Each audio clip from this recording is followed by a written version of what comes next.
breathed in deeply enough outside the Astor mansion that night, you could smell it.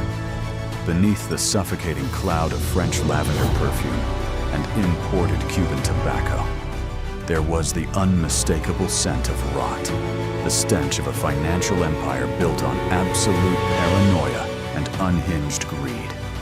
The men in this room controlled the veins of America. Railroad tycoons, steel barons, Wall Street architects. They believed they were the apex predators of the New World. They believed they could buy anything or anyone that walked through those towering mahogany doors. But they were about to be devoured whole. Not by a corporation, not by a government trust. They were about to hand over their life savings to Baron Lord Arthur. A European aristocrat with a lineage written in gold saw an attitude forged in ice and a secret that would have sent every man in that ballroom into a violently psychotic break. Baron Lord Arthur did not exist. The man bleeding them dry wasn't even a man.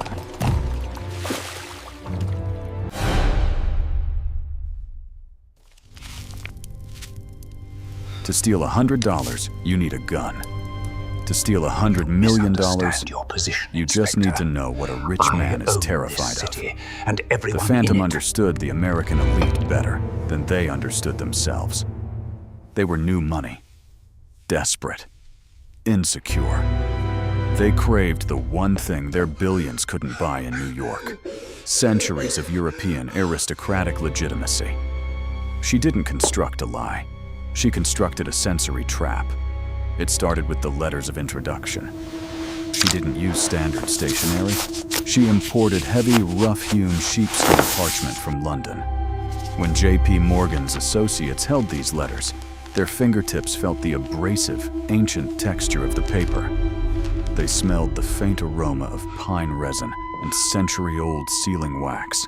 Their brains were hijacked by their fingertips. The tactile sensation of wealth completely bypassed their logical defenses. And then there was the meeting. What about the men on the street? She never street? went to them. They have They nothing. had to come to her, trudging through the freezing slush of a New York winter, waiting for hours in the dim, suffocating heat of her The evidence walled against you Astoria is penthouse. substantial, Mr. Morgan. By the time they were permitted to entire enter her fortune study, won't be they enough were to already bury this psychologically subservient. The physical toll of the illusion was barbaric. She bound her chest with industrial canvas so tightly that her ribs were constantly bruised, micro-fractured under the pressure. She wore layers of thick wool and tailored padding to widen her shoulders, even in the sweltering heat of a closed room. To lower her voice, she practiced speaking from the very bottom of her diaphragm, tearing her vocal cords until her throat was raw and bleeding. She passed this off as a severe case of tuberculosis. This wasn't supposed to "I happen. am dying, gentlemen," What do we do now? she would whisper, The inspector her has voice already a asked you gravelly questions. scrape We buy against the his silent silence, room. whatever the cost. And my family's diamond interests in Pretoria require discreet American partners before my passing. She didn't ask for their money. She made them feel like they were stealing from a dying man. And they tripped over themselves to hand her their fortunes.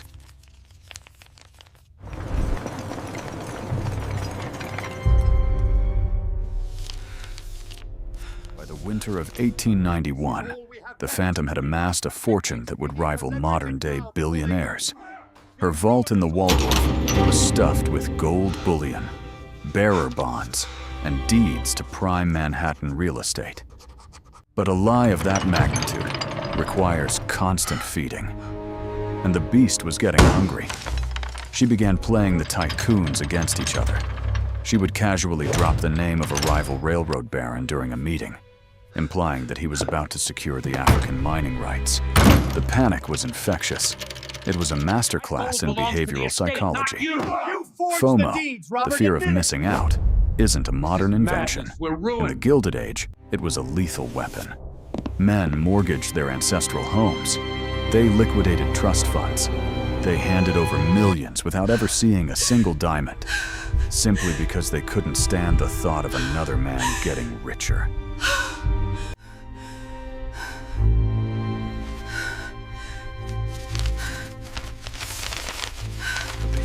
body can only withstand so much trauma. The heavy wool, the suffocating canvas, the constant, terrifying adrenaline of knowing that if a single button popped or a single drop of sweat ruined the makeup on her jawline, she wouldn't just be arrested. She would be torn apart by the most powerful men in the city. The cracks in the armor didn't start with the money. They started with the pain. A misplaced prescription for painkillers. A doctor who noticed that the Baron's anatomy beneath the heavy coat didn't match the medical charts. And in the shadows of the city, a hound had caught the scent. A detective who didn't care about royal bloodlines and was about to knock on the devil's door. It was 2 a.m. The rain didn't wash the city clean that night. It only made the filth slicker. Private investigator Thomas Miller didn't announce himself. He didn't bring the police. In the world of the ultra-rich, you don't call the cops until you know exactly who's bleeding.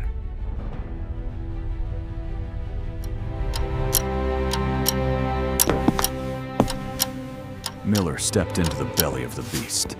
The heat inside the penthouse was suffocating, a feverish, unnatural warmth. But it was the smell that made the hair on his arms stand up. The heavy, intoxicating scent of frankincense and imported lavender was still there.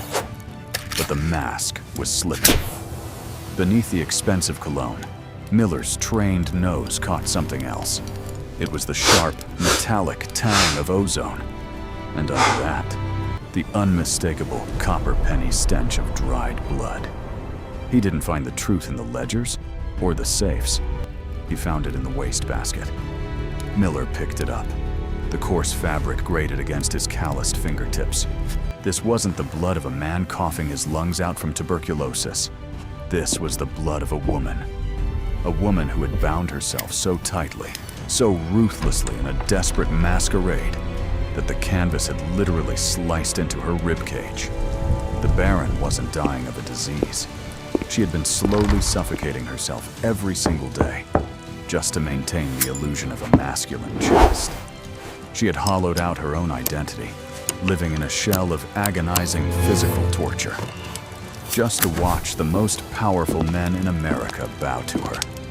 There was no grand escape, no shootout in the rain. The Phantom was a phantom in the truest sense. Stripped of the padding, the wool coats, and the gold rings, she looked like a ghost that had forgotten how to haunt.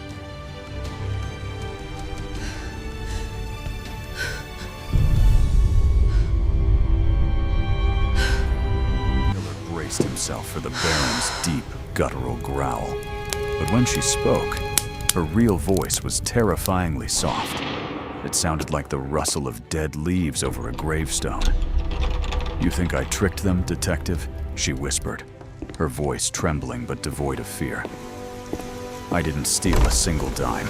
They handed it to me. They didn't want the truth. They wanted to be ruled. I just gave them the crown they were begging for."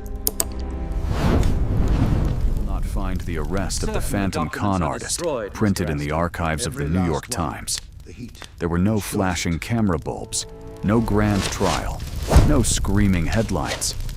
Because to admit that a solitary, bleeding woman from the gutters of Ohio had mentally castrated the titans of Wall Street would have destroyed the very fabric of the American financial system.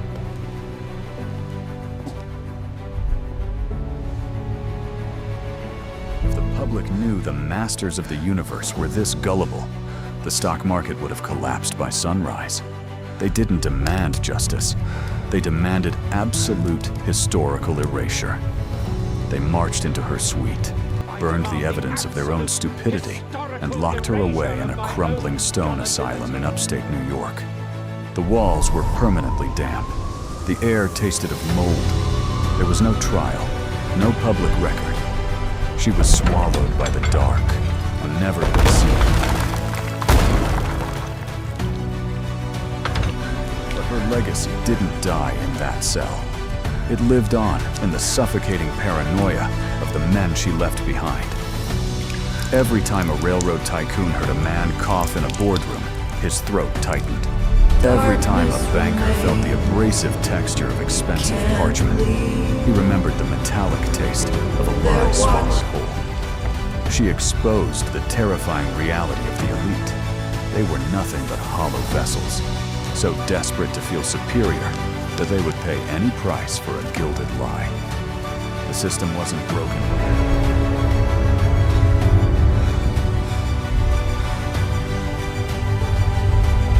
She simply held up a mirror, and the reflection was so hideous, they had to lock her in the dark so they wouldn't have to look at themselves. So, I have to ask you, if someone walked into your life tomorrow, if they dripped in the scent of your deepest desires, and whispered exactly what your ego desperately needed to hear. Hides in the shadows. You stare into the abyss of your heart. Do you find God, or merely the reflection of your own How much of your soul monstrous would you ego? sign away? If this story crawled under your skin, don't let the phantom disappear just yet. Hit that subscribe button to join the dark side of history. And tell me in the comments down below, what is the one lie you would have fallen for? Keep your eyes open and trust nothing.